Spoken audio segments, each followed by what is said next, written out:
bonjour ou bonsoir, tout dépend de l'endroit où vous nous recevez en ce dimanche 1er décembre 2024, émission du jury du dimanche au cours de laquelle nous recevons le major Alioune Kandji qui est consultant mais également expert en investigation. Merci beaucoup M. Kandji d'avoir bien voulu accepter notre invitation. Merci beaucoup Hassan. J'aime vous entendre parfois développer à la télé parce que le français est extraordinaire. Hein? On dirait que c'est un français qui parle. Là.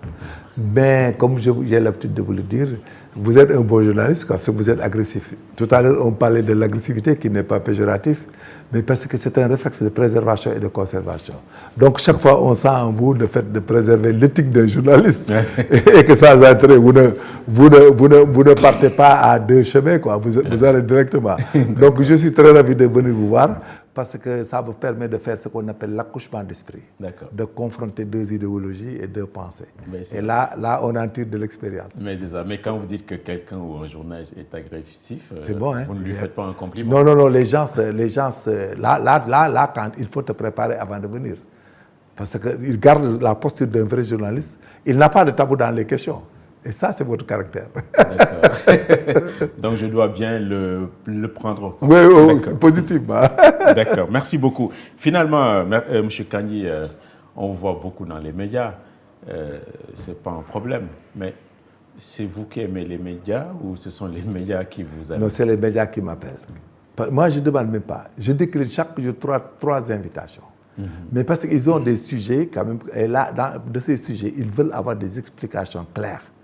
Parce que c'est de l'andragogie. On ne fait pas de la pédagogie en télé, dans les expositions de télé.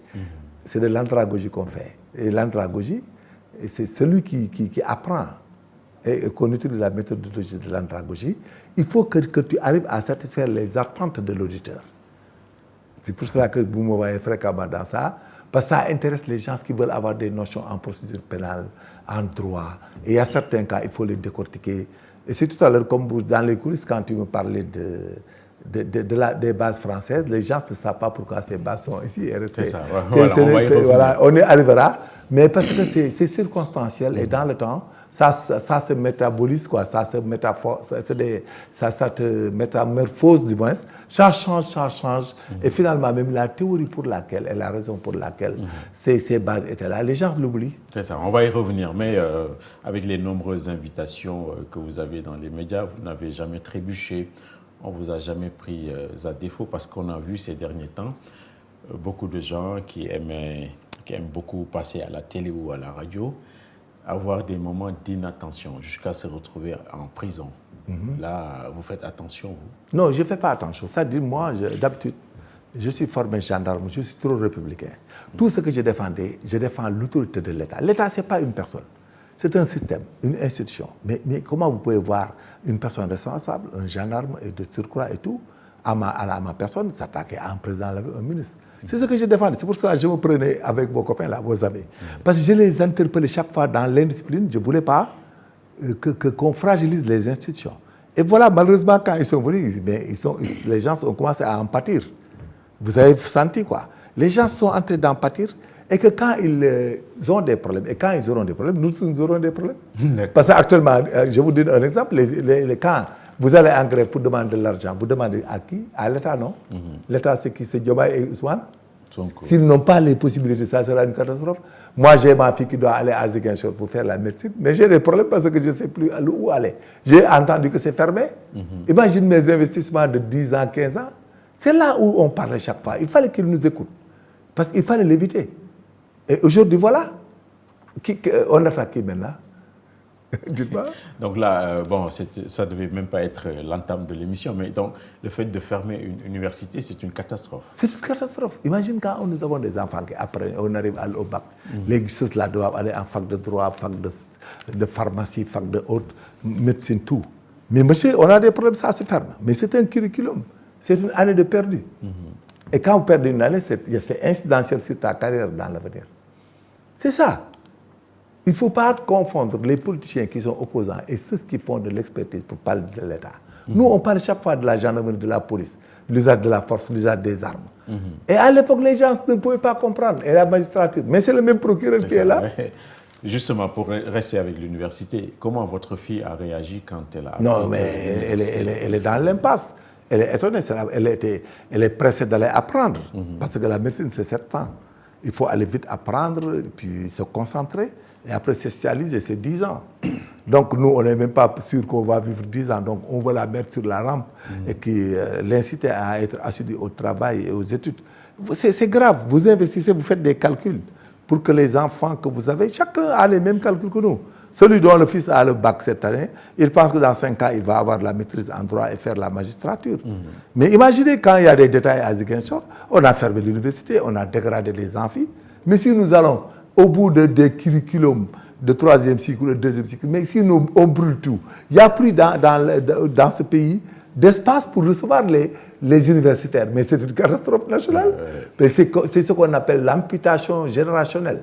C'est de tuer une génération. C'est comme si on prenait une génération, les gens qui ont 18 ans, qui étaient nés en 2006-2007, on les tue tous.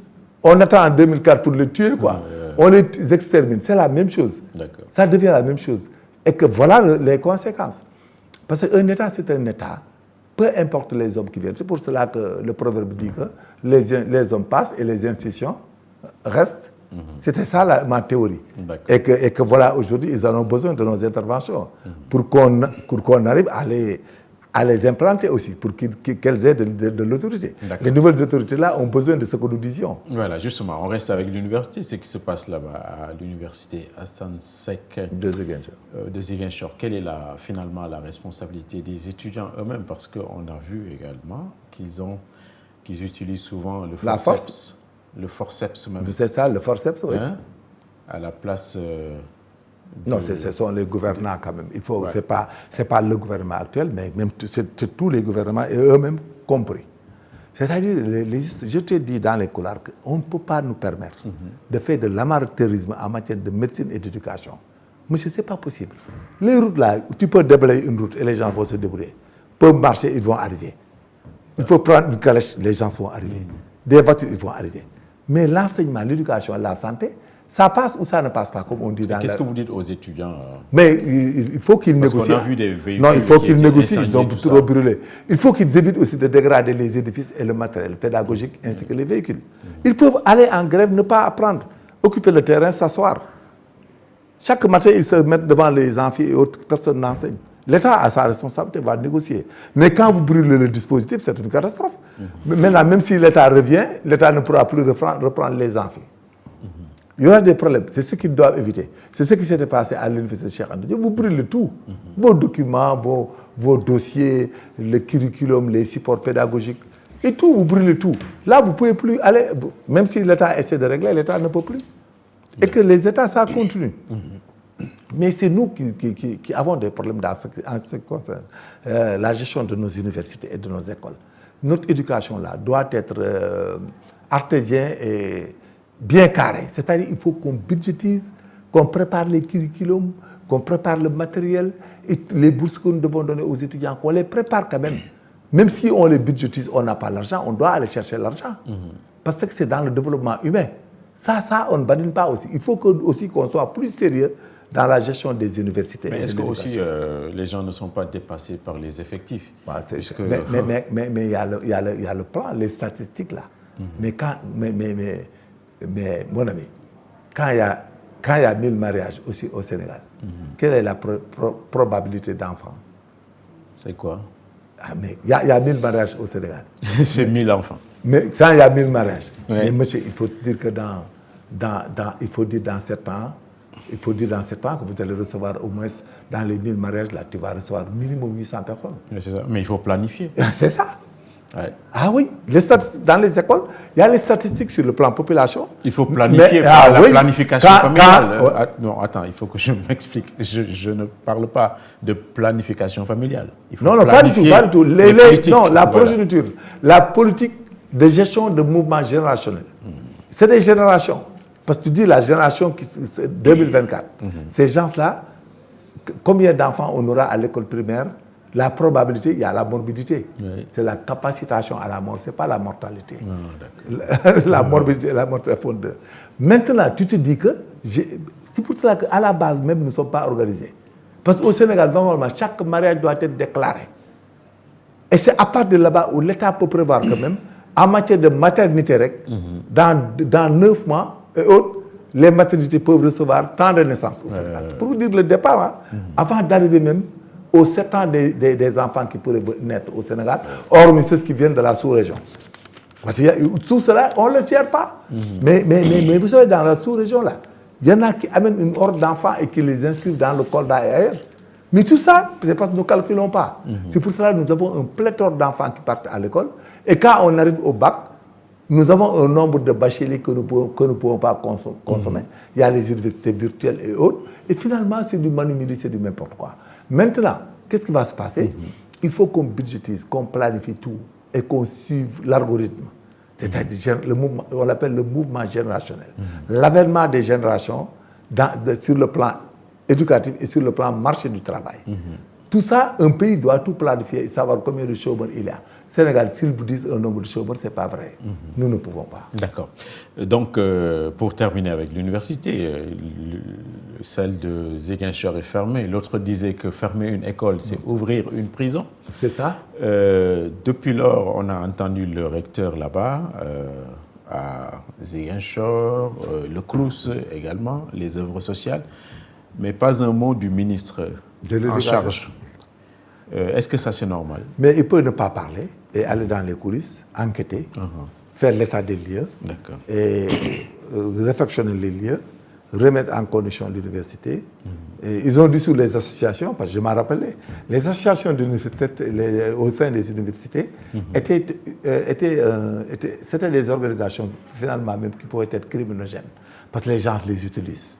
Parce qu'il faut, quand tu as des universités du Bawal, de Mbaké, les Kikendo, le Kikendo de Ziguinchor, ainsi de suite, ainsi de suite. Et puis là-bas, c'est des nœuds de tension et des gens qui sont manipulables. Il faut tout dissoudre. Il n'y a que l'association des étudiants de Ziguinchor qui veut marcher. Mais pas d'association. C'est tous des étudiants, il faut qu'ils aient un président, un bureau. Et ça s'arrête à ça. Je rappelle que nous recevons le major Kandji qui a bien voulu accepter notre invitation pour ce jury du dimanche. On est le 1er décembre, le dimanche. Ce sont les 80 ans de Thiaroye 44. On en a connu des célébrations avec l'ancien régime. Mais on a un nouveau régime qui a tenu à marquer ces 80 ans. Et pourtant, ils sont relativement jeunes, ceux qui sont à la tête du pouvoir. Est-ce que vous vous expliquez pourquoi ils tiennent tant à ce qu'il y ait cette commémoration et ce rappel historique? Mais ce rappel historique est dû au traumatisme. Le traumatisme, c'est la pensée récurrente d'un événement terrifiant. Thiaroye 44 était un événement terrifiant, mais en tant que jeune, nouvelle génération haute, quand ils entendent que leurs grands-pères et autres ont été fusillés le matin après qu'ils se sont sacrifiés à la Deuxième Guerre mondiale et en Algérie, et qu'ils ont été tués parce que simplement ils demandaient leur pécule, là-bas, quand tu penses à l'événement, quand tu imagines les rafales de A52 et de HK7 ou autres sur des personnes qui dormaient à 5 h du matin. Ils étaient en train de dormir. Ils étaient en plein tu imagines comment ils sursautaient et qu'ils tombaient, les jambes arrachées, des balles à la tête quand même, qui s'agonisaient au fur et à mesure, et que dans la rapidité, dans la précipitation, ils ont été enterrés. Là, vous êtes traumatisé. Donc le traumatisme, c'est la pensée récurrente d'un événement terrifiant. C'est pour cela qu'ils aiment le souvenir, parce que tous ceux qui sont traumatisés par un événement en matière de décès et autres, ont tendance à remémorer de ce qu'on appelle les commémoratifs, quoi. C'est normal. C'est pour décharger le traumatisme. C'est pour décharger la contrainte morale. Ce qu'on appelle, il faut extérioriser ta contrainte morale, ce que tu es en train de penser dans ta tête. C'est là où nous sommes. Mais aussi, c'est des événements qu'il faut inscrire dans l'histoire. Parce que vous savez, la colonisation, c'est normal. Hein? L'Afrique était mal lotie. L'Afrique n'était pas dans la marche du monde. Il n'y avait que des ressources humaines qui étaient là en Afrique, mais il n'y avait rien d'organisé. Et qu'il y avait même l'esclavage sur place. À l'époque, il y avait même l'esclavage sur place. Et que la plupart des personnes qui ont été à la Deuxième Guerre mondiale, ils ont été incorporés en 1936. Mon père en faisait partie, parce qu'il habitait à Kael, là, près de Kael, à Bobikani, et que c'est Cheikh Yabé Diop qui avait mis son nom. Il avait, voilà. Il y avait son nom, il y avait le père Khadim Ndiaye, là, que tu vois, lutteur. Il en faisait partie. Et avec un autre vieux dont je vous disais le nom, là, Noho, Abdou Noho, il s'appelait Abdou Noho. Ses enfants vont entendre, ils vont comprendre, bien que je ne les connais pas, ils savent. Parce qu'on se connaît quoi, par l'intermédiaire de nos parents qui parlent chaque fois de ces noms. Mon père en faisait partie. Il est de 1913. Il a été enrôlé en 1936 par Cheikh Yaba Diop, qui était le chef de canton de Kael. D'accord. Donc ils étaient à la guerre, mais à l'époque c'était comme ça. Ils parlaient avec les chefs qui leur donnaient les soldats. Ils venaient en visite à Mbaké, et puis c'était ainsi de suite comme ça, à Kaffrine, Gossas. Maintenant, la commémoration, c'est dû au sacrifice et au massacre qu'ils ont subi. D'accord. Voilà. On va revenir sur le massacre. Voilà, Major, quel entendement vous avez de l'acceptation, en fait, de ce mot tirailleur? Parce que des historiens disent que c'est quelqu'un qui tire ailleurs. Oui, c'est ça. C'est ça. Et ça, vous le réfutez? Non, non, tir ailleurs, ça veut dire ce qu'on appelle IST, en instruction sur le tir. Effectivement, comme ils ne comprenaient pas le français, ils ne comprenaient pas les mécanismes des machines, des armes et autres. Donc, les plans, peut-être, je dis, la supposition, quand ils leur faisaient l'IST pour leur apprendre à tirer, d'utiliser le ton et le guidon, donc ils ne savaient pas l'utiliser et chaque fois, ils déportaient les tirs.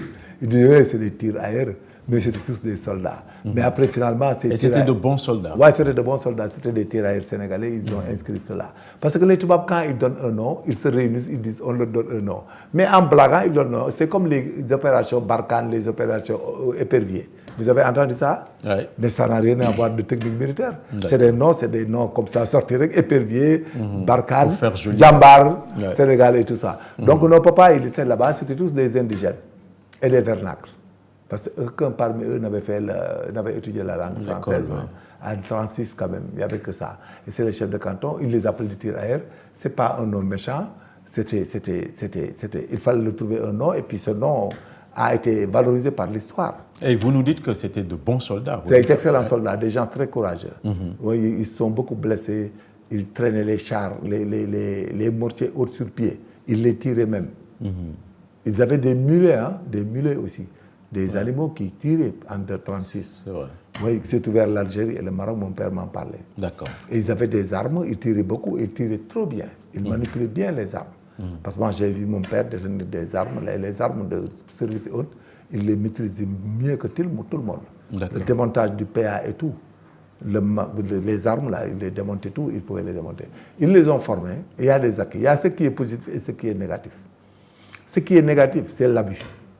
Le fait d'abuser, de ne pas leur payer leur pécule jusqu'à ce qu'il y ait ce désordre. Oui, c'est ça, c'est la question sur laquelle je voulais rebondir. Donc, on les appelait les tirailleurs, mais ça a fini en des tiraillements. Avec ce qu'on appelait, ce qu'on a appelé massacre, finalement. C'est un massacre de Thiaroye. Voilà, le président sénégalais a dit que le président français, son homologue, lui a fait une lettre reconnaissant explicitement que c'était un massacre.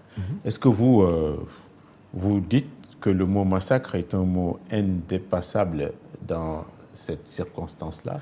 Ou bien on pouvait le qualifier autrement en parlant, par exemple, de barbarie même? Mais la barbarie, c'est une violence qui ne peut pas définir la mort. Parce que la barbarie peut amener la mort, mais comme blessé. Blesser quelqu'un, le rendre important, lui briser des côtes, lui concéder des blessures traumatiques. Jusqu'à la mort, la barbarie, c'est un phénomène de porter atteinte à l'intégrité corporelle de quelqu'un. En le tuant ou bien en le blessant. Mais quand on tue quelqu'un en plein sommeil, comme vous dites... Ils ont massacré des gens, c'est les tuer. Donc c'est un massacre. Le massacre, c'est l'extrême. Mais la barbarie, mais il a été barbare. Hein. Tu tapes même quelqu'un au niveau de l'arcade sourcilière, mais il est barbare, hein, il a machiné. Mais le massacre, c'est d'autoriser quelqu'un, c'est de le rendre, de le détruire, c'est détruire quelque chose. Il a massacré les lieux, c'est-à-dire tu as détruit les lieux. Il a massacré des personnes, Le problème était très simple. Ces militaires ont été démobilisés en 1944, parce que c'était comme ça. Les troupes étaient diminuées, il y avait beaucoup de morts, beaucoup de blessés. C'est des compagnies des régiments. Non, papa, là, c'est dans des régiments. Et dans chaque régiment, quand vous êtes engagé dans la guerre, il finit par que le régiment soit amputé de la plupart de ses hommes. par exemple, de 30% de ces hommes ou d'autres. Ils sont saturés dans la guerre, ils sont fatigués. Parce que imaginez, pendant 8 ans, tu es en train de courir, machiner, tu ne vois pas ta famille autre. Il arrive à des moments où les gens doivent être démobilisés. On l'appelle la démobilisation. Ouais. Et le général Charles de Gaulle les a démobilisés. Ils sont venus à Dakar. Ouais. Mais quand ils sont venus à Dakar, ils sont stockés à Thiaroye. Mais dès qu'ils descendent quand même, ils ont rendu les armes, je pense, à l'époque. Hein, même ils ont mis les armes au point. Et je pense finalement même la garde et autres était gérée. Ils ont été surveillés. Mais quand même les gens demandaient leur pécule. Ils réclamaient leur pécule avant de la démobilisation. Et c'est ainsi que beaucoup de Sénégalais qui n'avaient pas vu leurs parents ont eu la chance de partir. Même mon papa, moi, il s'est parti à Mbaké, quoi, à Kael, où il avait amené ça, comme je vous disais, sa lampe torche et son magnétophone, là, comme électrophone, et que donc il était en train de noncer là-bas. Mais les autres étaient restés sur place parce que c'était des Béninois, des Guinéens, des Nigériens, des Burkinabés, des Maliens et d'autres personnes, parce qu'ils ont débarqué directement ici avec les bateaux, quoi. Mais dire, la réclamation était devenue acerbe et violente. Et à un certain moment même, ils n'avaient plus peur du français parce qu'ils ont vécu avec eux 8 ans, ils savaient que c'était des humains, des poltrons parfois, des gens qui valaient que dalle. Et que c'est eux qui ont fait la Grande Guerre. Ils étaient des grands guerriers. Ils étaient même téméraires, ce qu'on appelle la témérité et la bravoure d'un fou. Ils étaient des téméraires, quoi, parce que c'était ça. C'est une forme de folie. Ouais, de folie. Et puis, ils s'apprêtaient à régler leur contrat. Ah oui, mais les Français ont eu le renseignement. Mais pour sauver leur peau, ils les ont massacrés. Dans la théorie de la rébellion. Vous savez, dans les grandes guerres, dans les grandes armées de l'époque, les féodats et même en Russie, quand vous faites de la rébellion, les gens se tuent. Hein. À l'époque, dans les guerres, ils te tuent. Donc, ils les ont considérés comme des rebelles. Donc, c'est ce qui ont fait de la rébellion. Il y avait la tentative et des prémices de violence légère, des voies de fait et autres entre eux. Mais comme c'était des colons, ils ne pouvaient pas accepter que les gens les défient ou bien les surprennent. Et c'est pour cela qu'ils ont fait ce massacre sur ces personnes. Et que si vous voyez qu'il y a la confusion même sur les lieux où ils ont été enterrés, c'est parce que tous les Sénégalais qui habitaient dans le Sine, dans le Saloum, dans le Bawal, dans le Ndiabour, ils étaient partis chez eux. Seuls les étrangers, bon, les quelques branleurs qui sont partis en ville, quoi. Mais quand ils ont tué ces gens, ils ont massacré le maximum. Il y en a qui étaient blessés, il y en a qui ont échappé, mais ils ne comprennent pas, ils ont vu l'attaque. Et que, comme ils sont stratèges et l'acte était prémédité, ils ont certes préparé là où les enterrer et tout cela, cause pour laquelle jusqu'à présent, nous avons ce problème, parce qu'auparavant, depuis les régimes précédents, ils n'ont jamais voulu enquêter en profondeur, sinon on allait avoir l'occasion, si on avait fait l'enquête d'environnementale, vers les années 65, même 70, on aurait pu savoir là où ils ont été enterrés, parce qu'il y avait des témoins. Et le nombre exact. Parce que mon papa est mort en 96. Et le nombre exact de... Wow, le nombre exact. Parce que... Non, on peut le connaître à la caserne de Pau, en France. Parce que moi, j'ai été là-bas pour mon père. Non, c'est bien, les gens qui sont décédés, et tous ceux qui... Ils ont leur matricule. À l'époque, il y a une commission qui est mise en place. Et ils sont allés. Elle a effectué une mission en France. Elle a donné une conférence de presse hier et le mot secret défense a été utilisé. C'est ça, c'est à la caserne de Pau. Ils n'ont pas eu toutes les informations. Non, ils en ont. Parce que c'était des effectifs. On fait le TD, on fait l'appel de retraite et l'appel de Diane. L'appel de retraite, c'est le soir. On voit que tout le monde est venu dormir. L'appel de retraite, l'appel de Diane le matin, on fait les effectifs et on part au rassemblement. Mais quand ils sont débarqués, il y a la liste de tous les militaires débarqués à Dakar. Et la cause, ils savaient ce qui était décédé. La preuve en est que mon papa, lui, il a été appelé pour être enrôlé à la police. Donc ça veut dire qu'ils savaient ce qui était vivant ou mort. Parce qu'après les événements, nos papas, là, ils sont isolés. Ils n'ont même pas été payés, parce que moi, j'ai été à la caserne de Pau. Mais quand j'ai demandé, ils ont sorti son livret. Ils ont vu que dans la rubrique paiement de la pécule, mais il n'y a pas de mention. Et je leur dis que s'il n'y a pas de mention, il n'a pas perçu. Parce que tu dois avoir ton salaire. Tu ne marches pas. Le gars me répond, il n'a pas été mentionné s'il a été payé ou pas. Donc, il n'a pas été payé. Et je les ai attaqués. Il y avait le ministre Medoune Fall. Après, ils ont écrit, parce que la lettre était une lettre extrêmement grave. Ce que j'avais écrit là. Oh, ça les a frustrés, ça les a... Mais après, ils m'ont dit que nous sommes frappés par la caducité quadriennale. 40 ans après. Parce que je l'ai réclamé en 93.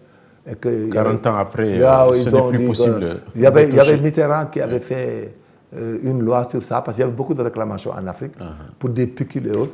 Ils ont dit que tous ceux qui n'ont pas réclamé jusqu'à 40 ans étaient frappés par la caducité quadriennale. Voilà, c'est ça. Très bien. Donc, les tirailleurs, on peut les appeler des martyrs. C'est des martyrs, oui. Ouais, et après tout ça, est-ce qu'il est possible de reparler de réparation ou de dédommagement, je ne sais pas, parce que... Voilà, mais on en avait parlé. Mais vous savez, Hassan, si tu dédommages, si tu parles de dédommagement, pour l'AOF... C'est compliqué. Parce qu'il y a plusieurs pays en jeu. Et il y a des pays qui connaissent que les grands-parents étaient décédés à Dakar-Thiaroye. Si tu parles de dédommagement, là-bas, c'est un appel que l'État français... Le Sénégal ne peut pas le porter seul. C'est dangereux.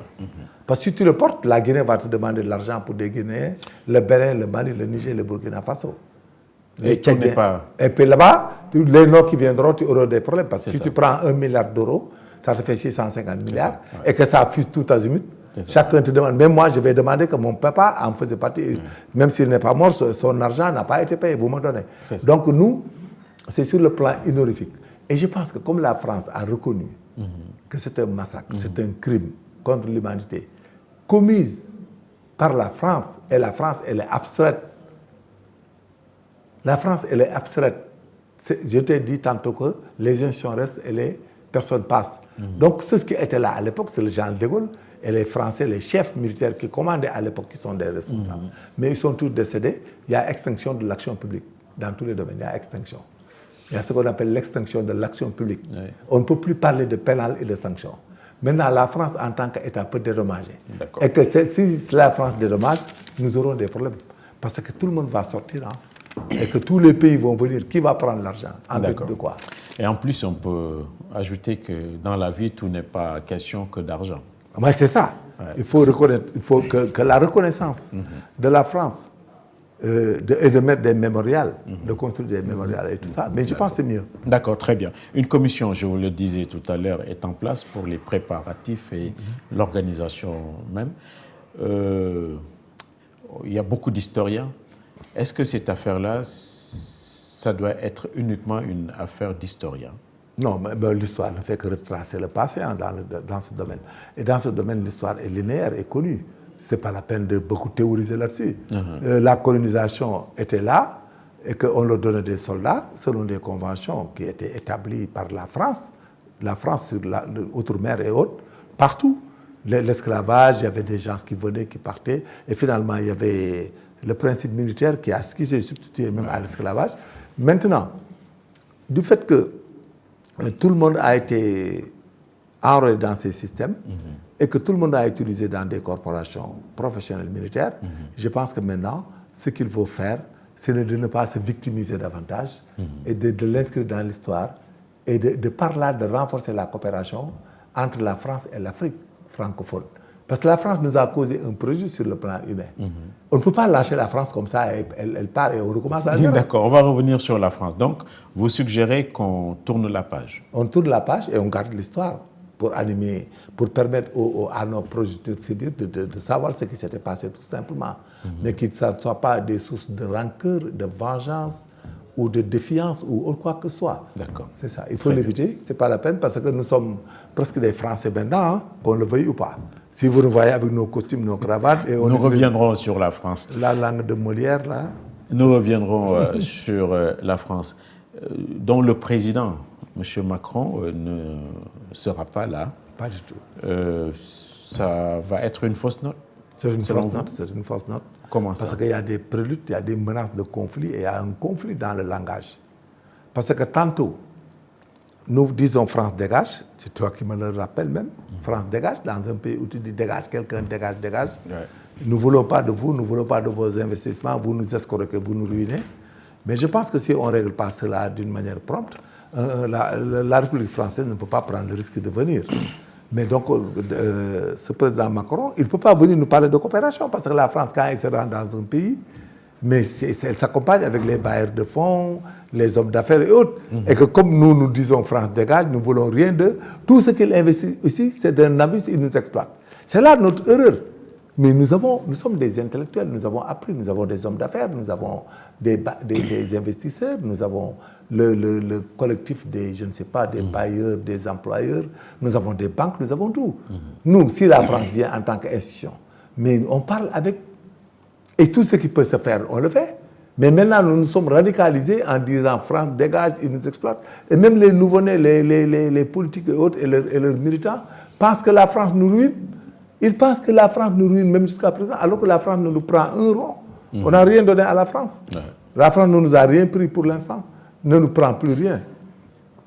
Nous reviendrons sur la France, parce que apparemment vous n'êtes pas francophobe, vous. Non, je ne suis pas francophobe. Nous reviendrons sur la France. Donc le fait que le président français ne soit pas là, mais bon, on pourrait qualifier ça de politique de la chaise vide, et ça c'est pas courageux. Ouais. Les difficultés, on va les affronter. Mais je pense que même ça, le fait que le Macron vienne ici n'arrange même pas le régime. Au vu de la taxonomie politique qu'il utilise, au vu de la posture du Premier ministre par rapport à la France, même ça ne les arrange pas. Parce qu'on suppose que si Macron venait, qu'est-ce qu'on va parler avec lui? Les gens diront que par rapport à votre projet et par rapport à votre discours, ce n'est pas comme... Ne vient pas à cause du Premier ministre. Non, c'est-à-dire, ou bien le Premier ministre, dans sa politique, et dans son discours, et dans son plan, il n'a pas pris en compte la France.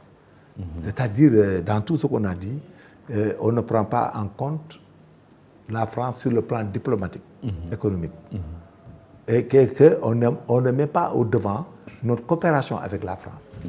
Et que nous sommes en train de changer de paradigme pour aller ailleurs, vers la Russie, vers la Chine, vers l'Inde et autres. Parce qu'il y a les BRICS. En gros, nous avons fait une option sur les BRICS. Les BRICS. Les pays émergents. Ouais. Voilà. Pour être paraphrasé, quoi. Nous avons une option sur les BRICS. Très bien. Maintenant, pour conclure quoi, le débat. Voilà. Il y a, nous tous, les pays africains, le Niger, le Burkina Faso, le Sénégal, le Mali et autres, ont une option BRICS. Pour me clair, quoi. Non, la tendance mondiale même. Oui, c'est la tendance mondiale. Mais c'est un jeu qui peut marcher comme qui peut ne pas marcher. C'est le multilatéralisme et la diversification des partenaires. Mais la France est disette. La coopération avec la France par rapport à notre pays est disette. C'est dans la dissitude. Pour qu'on soit clair, on est dans la dissitude. La coopération française est dans la dissitude par rapport à celle que nous menons et celle que nous voulons évoquer. Et selon le discours des autorités qui sont les autorités légitimes. D'accord. Et pour en finir avec les tirailleurs sénégalais, est-ce qu'on peut dire, vous, en tant qu'ancien gendarme, vous êtes les héritiers de ces tirailleurs? Oui, nous sommes les héritiers, parce que moi, là, si qu'est-ce que vous avez hérité de ces tirailleurs? Non, que nous avons hérité le courage. Le courage de ces tirailleurs. Et même si vous nous voyez dans les rangs de l'armée, de la gendarmerie haute, c'est pour cela que nous avons une grande armée. Parce que quand même, l'histoire des tirailleurs, du militaire sénégalais, de la noblesse du Sénégalais, qui ne veut pas en temps de guerre faire preuve de faiblesse et de manque de courage, vous avez entendu tout le temps que les Sénégalais, man gorla, man guérilla, le terme jomb et tout, nous avons hérité de cela. Et ça, c'est culturel, c'est traditionnel au Sénégal, ce courage. Et c'est ce qui a fait que nous avons une armée valeureuse, parce que quand même, dans les cas de combat, vous n'avez jamais entendu des troupes sénégalaises fuir au combat. D'accord. C'est pour cela que nous tous, nous avons ces valeurs. Et nos papas nous ont éduqués sur ça, parce que nos papas aussi avaient ces vertus. Ben, mon père me disait, avec la rébellion casamançaise, un matin, j'étais tiré dans 52, on m'a abandonné à Galdiaou. Mais mon père m'a dit, quand les gens ont déclaré, et la gendarmerie même avait fait les messages pour dire que je suis disparu. Je devais être mort. La disparition au combat, c'est égal à la mort. Or, ce n'était pas ça. Je n'étais pas blessé ni machin. J'avais des égratignures et je me suis bien défendu. Mais mon papa a dit que l'essentiel, qu'ils ne prennent pas la fuite. Même effectivement, il m'a dit un jour, je préfère que tu viennes, que ton corps vienne ici, que me dégg say nawle nan da nga daw ci xeex. Très bien. Voilà, donc voilà que nous avons écrit cela et que c'est tant d'autres personnes. C'est tous les jeunes Sénégalais, nous qui avions fait la guerre quand même, avec, entre guillemets, la Casamance haute, nous avons vu des gens avec nous, de toute obédience culturelle et ethnique, qui ont fait tout en preuve de courage jusqu'à perdre leur vie. Voilà, je rappelle toujours que nous recevons M. Kandji, le major Kandji, en ce jour de célébration des tirailleurs. Est-ce que donc, major, on ne peut pas faire un rapprochement entre ce qui s'est passé avec les tirailleurs, le massacre, et le sentiment anti-français, entre guillemets, qui se développe partout en Afrique? C'est normal. Au Sénégal, France dégage, ailleurs, allez-vous-en, etc. Est-ce que vous ressentez, comment vous expliquez ce sentiment contre la France? Ce sentiment contre la France, africain contre la France, c'est dû simplement à l'échec des politiques africaines. Et que du fait que les politiques africaines, les autorités africaines, c'est-à-dire le politique africain, parce qu'il y a la politique qui est la démarche intellectuelle des politiques. Et les politiques, ce sont les autorités, les pouvoirs, même les personnes qui détiennent cette autorité. Du fait que ces gens ont échoué et que ces gens étaient tous des intellectuels français, des produits de la France, des gens qui chantaient les louanges de la France, et les méandres de la France, c'est normal que les populations qui n'ont pas senti un développement socio-économique à leur sein nourrissent des sentiments de haine et de rancœur envers ces mêmes débords, même les autorités qui les géraient, mais leurs complices. Vous avez... Est-ce que ceux qui développent ce discours-là, non à la France, réussissent aujourd'hui mieux en politique? Non, ça peut réussir positivement parce qu'il faut être intelligent. C'est le jeu de la carotte et du bâton. Il faut être intelligent. Vous avez dénoncé quelqu'un, que tu me trompais. Maintenant, il va dire que je ne me trompe plus. Il faut être intelligent. Vous m'escroquiez, vous me trompiez, mais maintenant, je dis que non, nous allons collaborer honnêtement maintenant, mais vous le dites, tant mieux, venez. Mais si vous n'êtes plus honnête, on remet la chose à la même place. C'est là où nous sommes maintenant. Donc, il faut que le jeu soit joué. C'est très simple. D'accord. Parce que vous vous appelez de Bokassa, vous vous rappelez de Bokassa, si vous vous rappelez de Bokassa. Vous vous rappelez de tous les anciens présidents. Senghor était français, les Houphouët-Boigny de même. Tout le monde, Mobutu Sese Seko et tout le monde, ils ont pris des biens qui sont partis même et qu'on n'arrive plus à retrouver. Et qu'au Sénégal, même les Abdoulaye Wade étaient des Français presque. Ils sont grandis, ils ont des maisons en France. C'était dû à ça. Du fait que les politiques africaines n'ont pas pu permettre un développement harmonieux et la gestion des politiques africains aussi, de ces mêmes politiques, n'ont pas pu gagner la confiance de leurs concitoyens parce qu'ils les traitent tout le temps de détourneurs et de voleurs. Et jusqu'à présent, vous avez vu même dans les derniers régimes, récemment, on les considère des gens qui ont tout détourné, qui ont tout pris. Voilà, du fait qu'il y a cet échec et un manque de ressentiment du développement socio-économique de la population haute, mais cette population va chercher la raison pour laquelle elle est dans cette situation et en prenant quelqu'un avec ses complices, et les complices étaient considérés que c'est la France. Donc, en fin de compte, de relation de cause à effet, d'une relation transitive, c'est la France qui nous a sous-développé. Très bien. C'est le sentiment que nous avons, donc c'est légitime. Très bien. Maintenant, il faut voir le reste. Le président sénégalais a parlé des bases françaises. C'est pas finalement, c'est pas compatible ni avec notre souveraineté, ni même avec la dignité. Ces bases-là, c'est le début de la fin ou ça devait finir depuis très longtemps? Non, les Français devaient partir après les indépendances. Mais peut-être il y avait des menaces de reconquérir l'Afrique. Mais ils n'avaient même pas intérêt à rester dans nos pays.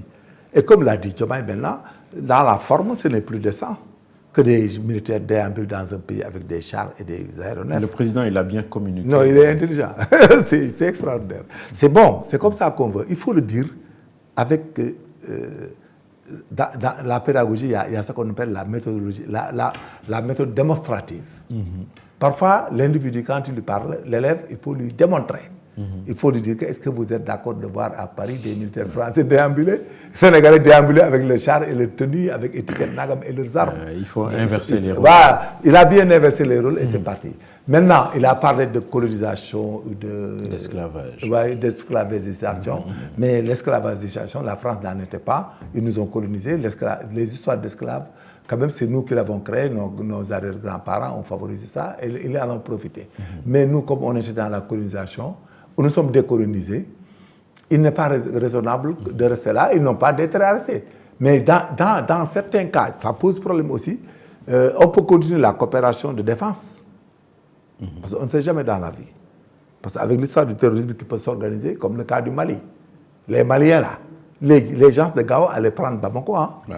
Mais ils ont tout fait pour se sauver avec la France. Donc le Mali n'a pas d'argument juridique à dire quoi que ce soit avec les Français. Parce que c'est eux qui les ont appelés et les Français ont consenti des sacrifices humains et matériels et financiers énormes pour le Mali. Sinon, ils allaient être tous islamisés et tués. Donc le Mali n'a rien à dire. En fait, on ne peut pas commenter leur politique sur Donc ce c'est ça, plateau. on les pratique, mais nous sommes dans la géopolitique internationale. Ouais, c'est vrai. C'est ça que c'est la relation internationale. Si c'était interne au Mali, on On dit parle rien. de la France. La France, La France a qui fait des va avoir sacrifices. les mêmes soucis avec le Tchad. Au lendemain de la visite de son ministre des Affaires étrangères, les Tchadiens ont dit en finir avec les accords de défense qui dataient de plus de 60 Non, c'est ans. pas la peine. La France qui a un peu réglé les problèmes dernièrement parce qu'il y avait une colonne de Des rebelles rebelles qui venaient. avançait. Voilà, c'est ça. Maintenant, est-ce qu'il y a un produit de substitution quand... Ils n'ont pas de produit de substitution. Non, même au Sénégal. Non, parce nous, qu'on nous parle avons- des Russes. Non, nous, il y a le président. nous, on n'a même pas besoin de... Il y a des invitations pour se rendre à Moscou Oui. du président russe. Est-ce qu'il faut de plus en plus s'approcher de la Russie Non, parce que la France a été dépeinte comme le diable. Non, finalement. c'est-à-dire la France a été dépeinte.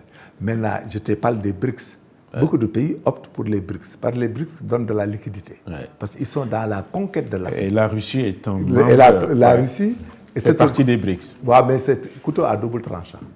Comment? Parce que la présence de Poutine au niveau de la Russie est l'apanage de la coopération internationale, la conquête aveugle que la Russie est en train de faire sur les pays africains ne passera pas après le départ de Poutine. Parce que le prochain président, il va se schengeniser. Il va aller au développement normal de paix. Il ne va pas prendre ce risque de Poutine-là de faire la guerre partout. Et de l'hostilité, la concurrence déloyale. Vous êtes en train de lire l'avenir, là.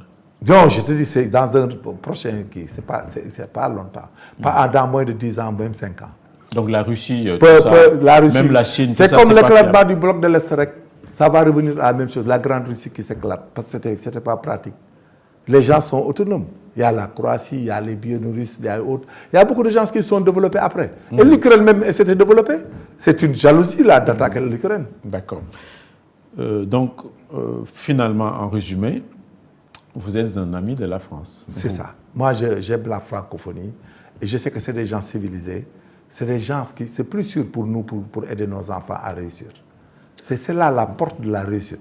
Maintenant, si on change de paradigme et de méthodologie de coopération et de collaboration, d'égal en égal, nous pouvons en profiter. Mais si nous faisons une rupture sauvage avec ces gens et autres, la francophonie, les États Schengen, nous allons compromettre l'avenir de nos enfants. Et même sur le plan pédagogique et académique, la France est tout le temps prête à nous accompagner, mais du fait que nous avons évoqué une politique d'austérité, mais c'est tant pis pour nous, hein. On aura des problèmes avec nos universités, parce que vous l'avez dit tantôt, on ne peut pas consommer tout seul. Il y a la coopération européenne. Il y a l'Union européenne qui doit pouvoir nous aider dans tout ça, dans ce que vous dites. Les abris provisoires, l'Union européenne peut s'en occuper. La pédagogie, le perfectionnement des recherches scientifiques des universitaires. Même la Sorbonne pouvait être transférée en Dakar en amphi d'excellence. La Sorbonne. On peut. On amène tout le curriculum de la Sorbonne à Dakar. La Sorbonne sénégalaise. Et avec tous les professeurs émérites et de même curriculum. Mais donc, il faut qu'on aille vers là-bas et on est en train de s'hasarder de parler d'anglophonisation de notre État et de notre système de pédagogie et de communication, mais nous allons marquer le pas pour une vingtaine d'années. Ah bon. C'est moi qui vous le dis. D'où vient, comment expliquer votre francophilie? Ma francophonie Ouais. est définie par l'histoire et le constant sur le terrain. Moi, j'ai été 3 fois en France apprendre. Et je sais ce dont je suis capable. Je sais que je suis bien formé et je connais quelque chose. Ce que vous êtes devenu, c'est la France. Voilà, c'est ça. C'est dû à la coopération. Ils ont un bon et système. Non, avec tant d'autres. J'étais avec des officiers qui venaient de Saint-Cyr. Ils étaient les meilleurs. On est en train de s'effriter pour rien du tout. Oui, on avait des officiers qui venaient de Saint-Cyr. Des officiers qui venaient de Dara Djolof, qui venaient de partout. Dans la brousse, qui sont partis à l'MP, on les a amenés à Saint-Cyr. Mais quand ils sont revenus, on avait des produits plus compétents que les Français. Donc, tout ce qu'on dit là, on est en train de diaboliser. La médecine, c'est dans ce domaine. La police et la gendarmerie, moi, je sais tout faire en police scientifique et à technique. cause De la France. Parce que c'est là-bas où je suis formé et j'ai senti que c'était du sérieux Et c'était un acquis. Et quand je suis venu, j'ai commandé le CNFPJ de Dakar, mais j'ai mis des curriculums dont même des officiers apprennent là-dessus. Les civils que nous avons nos officiers. Et je suis compétent, je défie quiconque en matière de gendarmerie. Celui qui dit le contraire. Tu viens à la télé, je paye l'émission et nous sommes. Donc il ne faut pas totalement non, il faut pas s'aliéner la France. Jamais, il ne faut jamais aller ailleurs. Il faut collaborer avec tout le monde sur le plan coopération internationale et business international. Mais la France, c'est des partenaires stratégiques sur le plan intellectuel. Ce n'est pas presque économique. C'est sur le plan intellectuel, sur le plan académique, sur le plan scientifique, nos étudiants et autres. Mais je vous dis, Hassan, la France, ce que nous réglons avec la France n'a rien à voir maintenant avec notre économie. D'accord. Et la langue française, vous dites... C'est une langue de civilisation, c'est une langue de communication. Et non langue... c'est une langue de coopération, de collaboration. Pas associée à nos langues nationales. Nous avons plusieurs langues nationales. On a plus d'une vingtaine, quarantaine. On ne pourra jamais le développer. Mais qu'est-ce que vous faites de ce que des études ou des travaux de Cheikh Anta Diop qui dit que la langue étrangère nous freine dans notre développement? Non, c'est comme même pas... les scientifiques l'ont dit avec le liquide amniotique. Oui, tu parles de liquide amniotique sur le plan biologique. La langue et la culture ne peuvent pas être amniotiques. Ça, c'est aberrant. Tous les organismes, le métabolisme humain est identique pour tous les êtres humains. Au-delà de la langue française, il y a le franc CFA, qui est la dernière monnaie coloniale en circulation. On change le nom au monde, qui a été créé par le général de Gaulle en 1945. Ça aussi, c'est un frein au développement, non? Non, ce n'est pas un frein. Le frein, c'est la parité. Le franc CFA, c'est une dénomination. L'argent, son problème, c'est la parité, sa valeur déposée. C'est la parité par rapport au dollar, par rapport à l'euro, au yen, là, aux autres, de Deutschmark et autres. C'est la parité qui est l'argent. Le nom, peu importe. C'est du complexe. Nous, ce que nous devons défendre, c'est notre parité. C'est lorsqu'il y avait l'avènement de l'euro. Mais Sarkozy et autres, ils nous ont fait un coup jamais égalé. Au lieu de nous parler de dévaluation, ils nous ont tués sur la parité. Imagine, de 50, ils sont allés à 655. On est quoi? C'est là ce qu'on devait refuser. Il faut que notre argent ait une définition paritaire, par exemple, aux 50 par rapport à l'euro. C'est ça qu'on doit parler. Mais on parle de non, le français. Mais vous l'enlevez aujourd'hui, ils vont aller à 1000 dans la parité avec l'euro. Ouais. Et on sera mort. Ce que tu vendras quand tu reviens ici, tu n'achètes rien. Tu vas vendre l'arachide. Ils vont te donner maintenant ils vont te donner demi-franc français et tu seras à 300 francs, à 500 francs même. Avec un demi-franc français, tu pourras avoir 0,5 francs français. Tu vas acheter 2 kilos d'arachide. Ils sont là. Tu veux, tu prends pas, ton économie est bloquée. Donc nous, ce qu'on devait développer, c'est la partie qu'il faut aller discuter par rapport aux autres monnaies. Parce que le franc CFA n'a pas coté en bourse. L'avènement de l'euro a été stagné. Ils l'ont mis à 655. Les spéculateurs, quand tu le rachètes à 680. C'est pour les banques, quoi, pour faire la monnaie. Mais le dollar, vous avez vu le dollar qui saute. Le dollar devait être à 500, il est à 600. C'est pas légal. C'est presque fini. C'est fini? Non, c'est presque fini l'émission, mais j'ai comme l'impression d'avoir invité dans cette émission un influenceur français au service de la France. Pas du tout, je ne connais même pas de France. Vous n'êtes pas mais j'ai vécu, j'ai analysé et je sais que nous sommes en train d'aller vite en besogne. C'est-à-dire de nous rebeller pour rien du tout. N'acceptons pas de divorcer pour se remarier avec le diable. On n'accepte pas de divorcer en État. Dans l'État, c'est la polygamie. D'accord. En matière d'État, c'est la polygamie, mon ami. Il faut chérir toutes les épouses. Il faut jouer le jeu avec Très bien, très bien. On va consacrer la dernière partie à la politique sénégalo-sénégalaise. Un peu de nombrilisme, quoi. Vous avez participé aux dernières législatives. C'est ça. Avec du bon du Sénégal. Vous en avez eu pour votre grade. Vos résultats ne sont pas fameux, là. Hein? Non, mais on a environ 16 000. C'était très bon parce qu'on n'a pas fait de campagne. On a parlé à la télé, on a vu nos sympathisants. Et au finish, nous avons vu que nous sommes aimés et que crescendo, ça peut évoluer. Et ça peut créer la surprise dans un bref temps. Parce que nous connaissons la versalité de la pensée politique. Les Africains, les Sénégalais, beaucoup d'entre eux, ils pensent que la politique, c'est du rock-moroc, c'est du donnant-donnant. Et c'est très dangereux pour les politiques. il faut faire adhérer des gens, il faut faire des réveils de conscience. Il faut aller étudier ce qu'on appelle les causes de la pauvreté. Les causes de la pauvreté au Sénégal, beaucoup de gens ne les maîtrisent pas et beaucoup en parlent. Vous savez quelle est la cause de la pauvreté au Sénégal? Ce sont les retraités qui deviennent pauvres. Ah, d'accord. Non, on reviendra sur ça. Mais Senghor, par exemple, disait qu'il était tombé en politique par effraction. Est-ce que ce n'est pas votre cas? C'est mon cas. Mais moi, pour ce qui m'a incité à faire la politique, c'est parce que j'ai fait des cours de diplomatie et relations internationales. Ce n'est pas pour régler des comptes, là. Non, non. Je connais quels sont les mécanismes pour développer un pays, quels sont les mécanismes pour régler des conflits, quels sont les mécanismes aussi pour organiser une société, pour les rendre solidaires, pour faire la cohésion nationale. Tout ça, je maîtrise. D'accord. Voilà. Et j'ai fait aussi le contrôle démocratique. Ce qu'il faut faire pour contrôler les parlements, contrôler le fonctionnement des institutions étatiques, les réformes et autres. Tout ça, je connais. Voilà. Vous êtes un peu multitâche, quoi. L'Assemblée nationale, la première session, c'est prévu lundi, non? C'est lundi. Il y a une majorité, disons, écrasante de tes amis du régime. Non, comment ça, mes amis? Non, non, parfois tu les défendais à ça, toi aussi. Non, mais quand il faut les défendre, il faut les défendre. C'est-à-dire, c'est bien, je sais. Ce qui les a mis au pouvoir, mais tu les le plus, vous savez c'est quoi? Mais quand même, tu as plein de tout à Vous savez c'est quoi? C'est l'acharnement, la persécution, je vois. tout ça. Je dis, il ne faut pas tirer... ce que je disais qu'Assad est agressif, quoi. Il est journaliste, il protège tout le monde. Mais c'est bon. Mais ils n'ont pas faire attention, sinon tu vas retomber sur eux. Je les critique comme je les défends. Je vois. Voilà, l'Assemblée nationale, comment dire, majorité écrasante, c'est une bonne chose pour... Non, parfois c'est dangereux pour eux-mêmes. Comment? C'est bon au début. Dans la dualité politique, là, ils vont inventer des lois. Mais après, c'est bon. Quand ils finissent d'asseoir la politique de leur leader, quoi, c'est-à-dire du chef de parti, du Premier ministre ou bien du président de la République, c'est après que les problèmes vont démarrer parce qu'ils seront d'accord sur des principes ou ne pas être d'accord. Mais quand même, vous savez, dans un État comme le Sénégal, vous dites que le parti PASTEF a la majorité, mais attention, les députés maintenant sont plus puissants que Ousmane Sonko. Je vous dis, monsieur. C'est-à-dire? C'est institutionnel. C'est des députés, ils font la motion de censure, Ousmane Sonko ne sera pas Premier ministre. Hein? Ah oui. C'est le revers de la médaille. Vous savez, en politique, c'est la subtilité.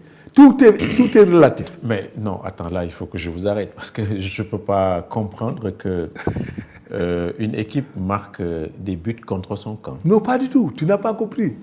Mon ami, c'est-à-dire actuellement, Ousmane Sonko est tenu... un joueur, quoi. Non, actuellement, il est tenu de les écouter.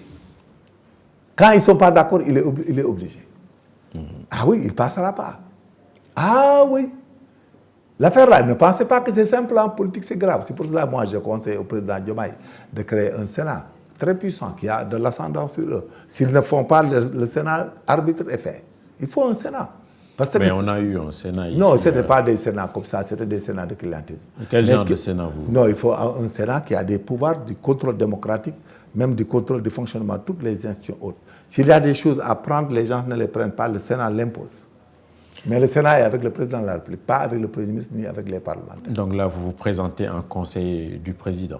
Oui, les sénateurs, c'est comme ça. C'est eux qui... Non, je dis, vous voulez conseiller le président? Oui. Diomaye a intérêt à faire un Sénat puissant pour lui-même. Parce qu'il arrive à des moments où il faut faire des choses, on ne sait jamais. Les gens peuvent trahir à tout moment. Vous savez, quand on part dans la répétition, on est député depuis 1 à 2 ans, il y a des jeux d'intérêt et de combinaison. L'être humain est comme ça change à tout moment. Mais pour les parabattre, il faut être proactif. Oui, mais vous parlez de Sénat, mais ceux qui sont au pouvoir, ils parlent de réduction de train de vie de l'État. Vous voulez en rajouter? Pour pouvoir gouverner, il faut qu'il ait une garantie qui va le protéger et qui va l'institutionnaliser sur le plan suprême, la suprématie. Et vous pensez que c'est le Sénat qui va être la garantie? Le fait que les gens là ont la majorité là, c'est pas dangereux pour l'opposition. L'opposition n'a rien à voir au Sénégal. Ils n'ont qu'à gouverner, ça a fait que renforcer leurs responsabilités. Ils n'auront plus d'arguments vis-à-vis des populations. C'est fini. Maintenant, le problème est un problème interne. Maintenant, je pense qu'il y a un problème. Ça sera un problème entre eux et le président de la République, éventuellement, et le Premier ministre. Parce que si les députés disent au Premier ministre d'accord, on tire, d'accord, mais il insiste, il le balaye. Hein. Mais pourquoi vous voulez tout le temps chercher la petite bête? C'est-à-dire, vouloir coûte que coûte qu'il y ait des histoires Non, pas entre du les tout. Non, deux têtes. Moi, Mais ça, c'est pas généreux. non, c'est généreux, Hassan, tu n'as pas compris. Ouais. C'était Hassan, moi, je suis un développeur. C'est-à-dire, quand je fais quelque chose, je paramètre, je sécurise. C'est pour sécuriser l'institution présidentielle. Et même le Premier ministre, on ne sait pas. Mais quand tu leur dis ça, ils vont pas... Peut-être il y en a d'autres, non, ils veulent une force qui va nous dominer, qui va affaiblir nos pouvoirs, alors que ceci. Mais alors que c'est comme ça. Parce qu'il arrivera un moment, puisque les menaces de perte du pouvoir, là, quand ça s'approche avec cette catastrophe, ces gars-là, ils peuvent virer. Ah oui, Assad, quand le pouvoir est parti à l'usure, vous êtes là 3 ans, 4 ans, 5 ans. C'est sûr qu'il va prendre le pouvoir un jour. C'est comme Pastef, l'avènement de Pastef là. Sous peu là, tu verras quelqu'un qui est sûr de prendre le pouvoir aux prochaines élections. D'accord. Les gens là, c'est comme ça qu'il faut paramétrer. Parce que nous, au Sénégal, je voudrais être un jour même président de la République, mais je suis conscient que les alternances là, c'est des crises économiques. Les alternances répétées et rapprochées là. C'est pas bon. C'est pas bon, mon Pour l'économie. Économiquement, de même. Qu'est-ce que vous voulez? Non, tu sais, Macky Sall même appelle. C'est pas de la. Mais non, attends, les alternances démocratiques. Non, les alternances. Ce sont des respirations. Non, c'est pas. Au Sénégal, on pouvait respirer 7 ans ou 8 ans après. On ne respire pas. Sénégal, c'est pas respirer. Sénégal, quand on fait les alternances, chaque fois, ils arrêtent notre respiration. Ah bon? 5 ans n'est pas africain pour développer l'Afrique.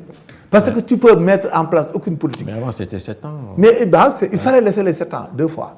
C'est comme ça que tu peux dire à quelqu'un s'il a réussi, il n'a pas réussi.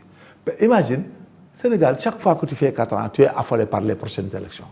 Fine Diomaye en 2028, il ira complètement à ce...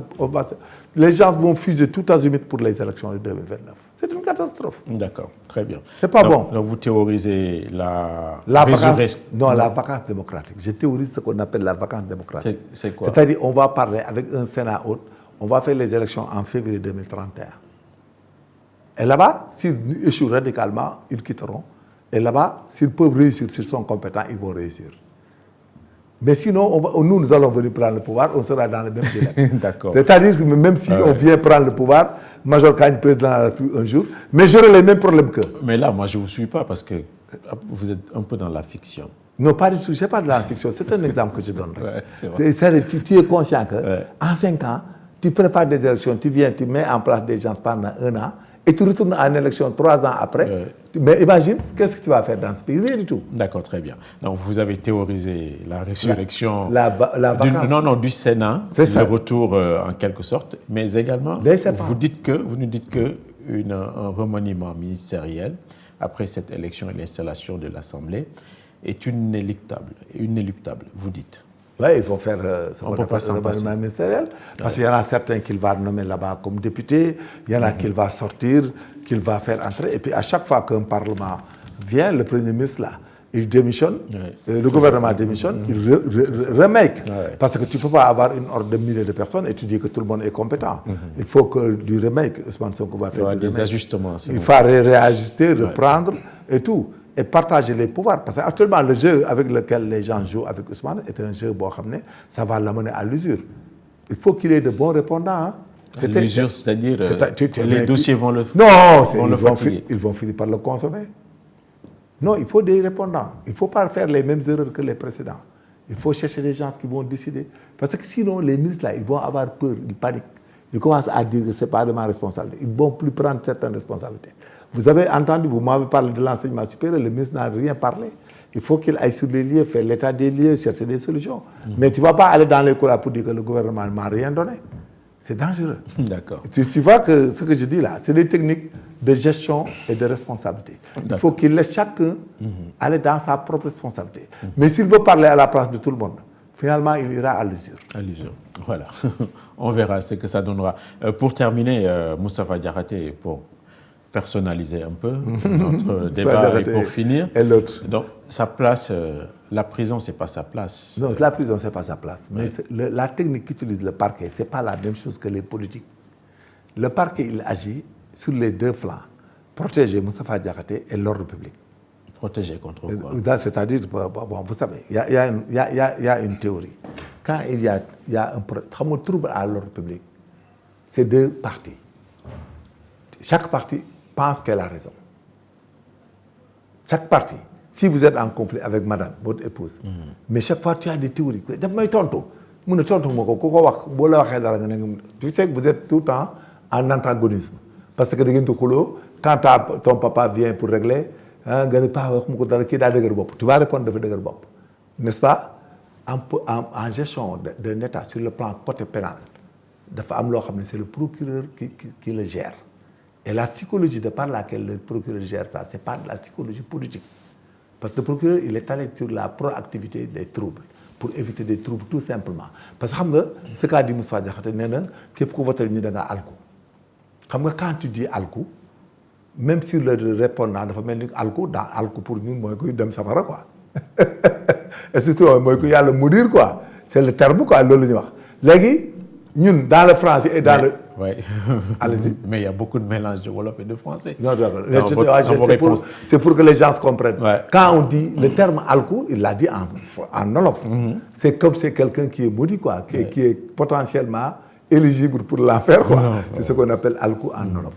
Maintenant, quand tu le dis en politique, les autres disaient pur et disaient la même chose.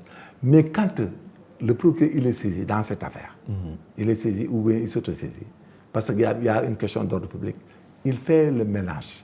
Le ménage, comment il le fait? C'est pour faire de sorte que la situation, l'infraction cesse, même s'il y a infraction ou pas. Il faut que la situation arrête. Parce que le procureur avait une responsabilité sur l'affaire de Moussa Diakhaté. Comment? S'il l'avait relaxé pur et simple et on le tue dehors, il est responsable. Suivez bien. Mais vous êtes un Cassandre. Qui le tuerait? Non, non, mais on ne sait jamais. Le procureur, c'est ça qu'il gère. Il gère l'ordre public. Vendique populaire et règlement personnel. La vengeance et les règlements. Parce que vous avez vu les échanges acerbes là, à cette époque. C'est ça que le procureur a géré. Il a géré l'ordre public. C'est une question d'ordre public. Ce n'est pas une condamnation au sens mais étymologique. C'est pas ce que son avocat dit. Son avocat dit en pleine plaidoirie qu'au flagrant délit là-bas, qu'on a voulu faire taire un éminent intellectuel, perspicace, etc. C'est-à-dire le procureur, lui, dans son rôle de gestionnaire de l'ordre public judiciaire, pour éviter les conflits et éviter les conséquences de ces conflits, il a pris tout simplement cette mesure. Et ce n'est même pas, il n'a pas incriminé, comme tu dis, incriminé, donner raison aux autres. Non. Et il a lancé un signal fort aux autres. Aux autres là. Aux autres, c'est qui? Tout le monde qui parlait, du pouvoir et de l'autre côté. Pour que les gens, quand même, essaient qu'on assainisse la sphère politique et qu'on aille dans les débats d'idées et autres, c'est pour les calmer. Et Moustapha Diakhaté, le procureur ne lui impute rien du tout, mais c'est un problème d'ordre public. Il faut qu'il le prenne. On n'a qu'à prendre ça comme quelque chose pour calmer les gens, parce qu'on évite d'aller en conflit et en règlement de compte direct. Nous, on nous l'apprend. Parfois, tu as quelqu'un, en matière d'accident de la circulation, là, parfois il y a quelqu'un qui tue quelqu'un sur la route dans un village autre, mais on nous dit chaque fois de le garder en garde et de le déférer. Et parfois, si le procureur voit qu'il y a des antécédents, on le met 1 mois, 2 mois, le temps que les gens se calment. C'est la même chose. C'est une jurisprudence de droit. Et puis, pour la gestion des choses, surtout quand les infractions supposées, vraies ou faux, émanent de la politique. Là-bas, les parquetiers très professionnels, ils ont tendance à faire des choses pareilles pour calmer l'ordre public et éviter le pire. Ce n'est que pour éviter le pire, parce qu'on était à un point, si ça continuait, les gens allaient en venir en des règlements de compte directs et qui pouvaient aboutir à des homicides et autres. Parce qu'on a vu les gens ce qu'ils disaient dans le net. On a tout vu et le procureur est au courant de tout ça. Très bien. Maintenant, il est en train d'être calmé. Et puis c'est un signal fort pour les autres aussi. Ouais, parce donc, que la peine. Le procureur, il a de la psychologie. Oui, c'est ça. Et puis la peine, la fonction de la peine. Le procureur agit dans la fonction de la peine. Parce que dans les fonctions de la peine, il y a l'intimidation. D'accord. Il y a les fonctions, il y a l'intimidation. Merci. Et c'est ça qu'il a utilisé. Merci beaucoup. Tout ça est technique, mais bon, ça. Merci beaucoup d'avoir bien voulu répondre à notre invitation pour ce dimanche 1er décembre 2024, jour auquel on rend hommage aux tirailleurs qui étaient de braves soldats avec beaucoup de courage. Merci beaucoup, Monsieur Kandji. Merci beaucoup, Hudson. Merci. Et bon dimanche à tous nos téléspectateurs, mais également nos auditeurs. Merci à la technique avec Abdoulaye Diaye et tous ses collègues qui étaient à la régie. Bon dimanche.